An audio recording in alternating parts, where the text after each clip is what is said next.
Hundreds of at-risk young boys are expected to get some words of wisdom and encouragement that will steer them in a positive direction from a number of local and international speakers. Come next month, the National Lead Institute will be hosting its annual Life Management Male Summit at Bahamas Faith Ministries. President Troy Clark. We will be bringing together at least 200 males from the public high school system, and they will be housed at the Diplomat Center, and they will be engaged with speakers in the field such as Pastor Reno Brennan, Pastor Dave Burrows, and one of our Project Reentry facilitators out of the state of North Carolina, Brent Bailey. And they will be dealing with subjects as peer pressure, anger management, conflict resolution, vision, purpose. And this all came together for the purpose of actually being a precursor to our programs in the educational system, where we now have programs within 10 different public schools.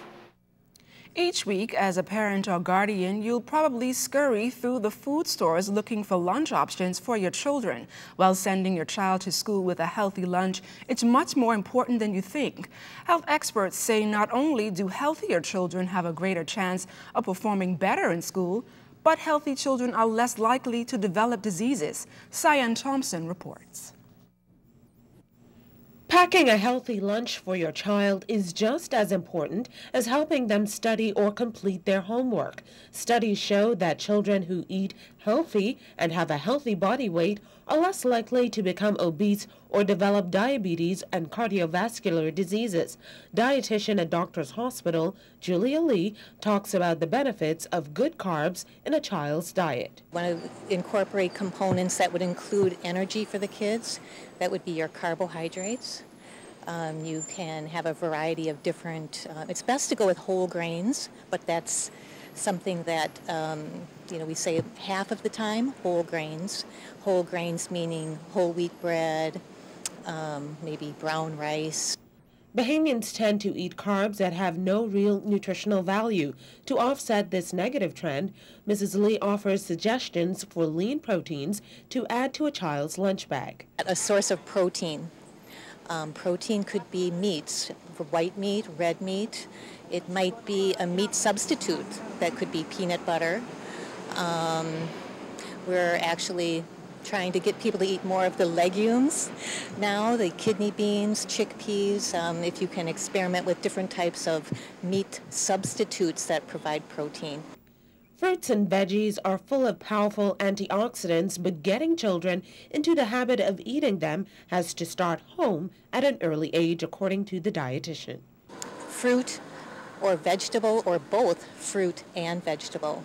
So something like spinach that would go into a pita wrap that can wrap around your meat, different salads, maybe some leftover vegetable from the night before that you incorporate in a salad, dried fruit, fresh fruit. Obesity in children, Lee says, often comes from the habits of parents or guardians in the home. Changing lifestyles at home could benefit a child's overall well-being. It is usually going back to the family eating lifestyle, and usually we can point to 2 ingredients that make that happen, and that would be sugar and grease. And with the sugar component, we're often looking at what the beverages are in the house. So the number one lifestyle change that we promote all the time is to really be looking at what does your child drink when they're thirsty. And we want to encourage water as the number one thirst quencher. Affordability for healthy foods in a child's lunch could be another issue.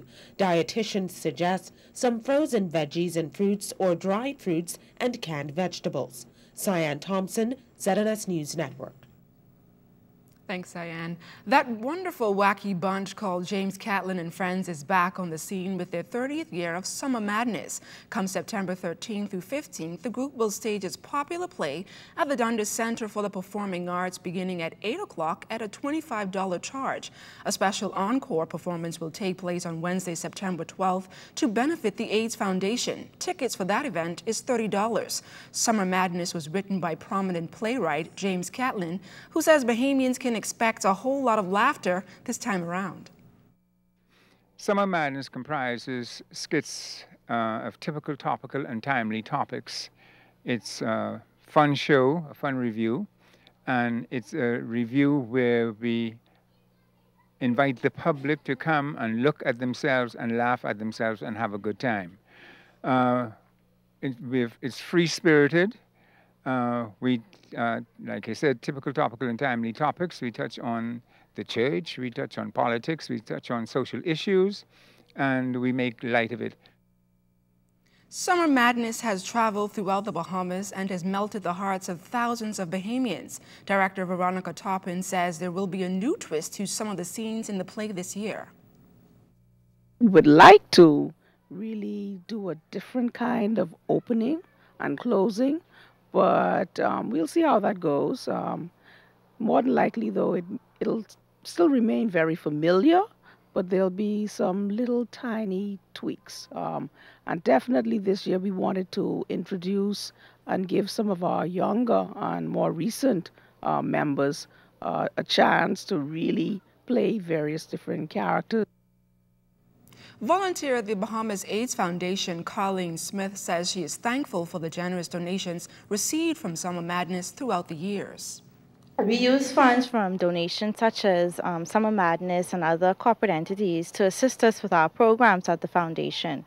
Currently, our focus this year is on kids in the community who are infected and affected with HIV, and we sponsor a program where they come in the afternoons and they're able to we provide them with homework assistance, we provide them with a meal each day, we offer them psychosocial support, and we encourage them to adhere to their medications. Don't go anywhere. Sports is next with Julian Gibson.